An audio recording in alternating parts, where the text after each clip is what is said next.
আমার সন্তান হয় নাই, তাই নামাজের সেজদায় রব্বি হাবলি মিনাস সলিহিন দোয়াটা পড়তে চাই, এটা পড়া যাবে কিনা? নামাজের সেজদায় কোরআনে কারীমের আয়াত তেলাওয়াত করতে নবী সাল্লাল্লাহু আলাইহি ওয়াসাল্লাম পরিষ্কারভাবে নিষেধ করেছেন।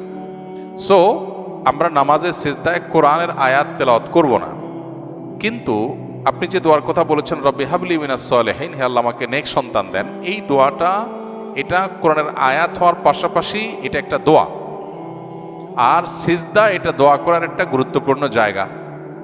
নবী করিম সাল্লাল্লাহু আলাইহি ওয়াসাল্লাম বলেছেন আকরাবু মা ইয়াকুনুল আবদু মির রাব্বিহি ওয়া হুয়া সাজিদ ফাআকথিরু ফীহি আদ-দুআ। বান্দা আল্লাহর সবচেয়ে কাছাকাছি যেতে পারে যখন সিজদায় যায়। সিজদায় গেলে আল্লাহর সবচেয়ে নৈকট্যে পৌঁছতে পারে মানুষ। এই জন্য নবীজি বলেছেন অতএব সিজদায় গিয়ে তোমরা আল্লাহর কাছে দোয়া করবে, বেশি বেশি দোয়া করবে। এটা যেহেতু একটা দোয়া, অতএব দোয়া হিসেবে এটা পড়তে পারবেন ইনশাআল্লাহ। তবে কোরআন আয়াত নিষেধ সিজদার মধ্যে তেলাওয়াত করা।